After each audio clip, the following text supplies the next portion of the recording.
one thing that is very important are your verbal markers. But do you remember the verbal markers? Yes, no. I corrected him at the same time, and then I repeated the command. It's very, very important for the dog to know what no means. So you don't keep on correcting. Number two, it's also very important for the dog to understand what yes means. You will use yes when your dog displays behavior you want them to continue. With him, because he has been learning the verbal markers, I didn't even have to correct him. Do you see the difference? Yes. I don't use the word no as much, but use and he corrects himself. But I need to use the word no.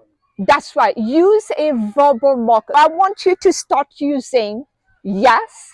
Yes will be to have your dog display the right behavior. If I move, come, yes. Do you see? So when he came, I gave him the positive verbal marker by saying yes. I'm starting teaching him, come, sit, yes. Does that make sense? When I give a command and he displayed the command, what verbal marker do I use? Yes. Yes. When he does not do the right behavior, I will use no. I will do the correction at the same time. I do not do the correction when I say the command. For example, I'm not going to say sit with a correction. Why? Because I do not want the dog to associate sit means it doesn't feel good. That's what a lot of dog owners do, right? They correct at the wrong time. So do not correct when you say a command. Correct when you say no. We want a dog to have no negative connection between the command and the feeling.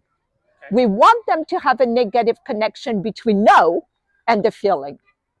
Does that make sense? Yes. That's very important. You have a dog that if I say down, he will feel like that's positive, not like, oh, good. And that's something that I've taught Shadow during the boarding. The difference between leash pressure and correction leash.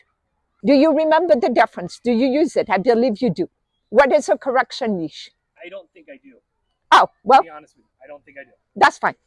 Correction leash is a quick whip snap, very quick. Let's say you don't have the e-collar on a specific day, or your e-collar is in your pocket and you don't have it. Quick snap is exactly what that is. A whip, pim, pim, right? You don't hold the pressure, you're doing very quickly. Why do we do, I know, sweetheart. Why do we do quick snap? Do you know? But also, it's the natural instinct. Have you seen two dogs correcting each other? What do? Very quick, right? They turn around very quick and may do a quick nip and stop. It reminds them of the natural way of being corrected. It's not just getting the attention. They are used to that. They are used to the quick snap. Does that make sense? We are just trying to communicate in a way that they understand. When do we use leash pressure, constant leash pressure? If we train the dog a new command. So we use constant leash pressure in a soft way as guiding the dog, not correcting the dog. Owners use leash pressure to punish the dog. That's so wrong. It doesn't work. That's where you have people walking with a leash and they're fighting. It doesn't stop the dog, right? They're getting immune to it and they actually trigger what we call a position reflex. So the more they're getting push or pull, the more they're going to go in the opposite direction. For Shadow, we will only use it when we're introducing him a new command as a guiding. Correction at his level, quick snap. If you have the e-collar, correction will be your e-collar. Did you see you use hey? Yeah. You do ha-ha. And It's all over the place. you got to be very consistent. Yes. Because you see how the hey didn't do anything to him. He didn't even look at you. It was like, yeah, I heard the noise. Does that make sense? I want you to be more consistent with your verbal marker. This will also be good at home when he's not on the leash, he's not on the e-collar, and he goes after your son. No. You're doing leash pressure. You didn't do you went like this. No. Now snap. There. Good boy. Oh, yes. Remember, but stay consistent in the word you're going to use. No.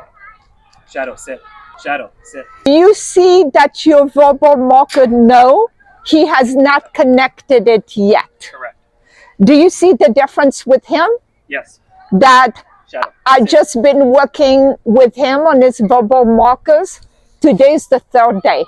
So do you see the difference? Yes. Versus him who has not connected no with a correction.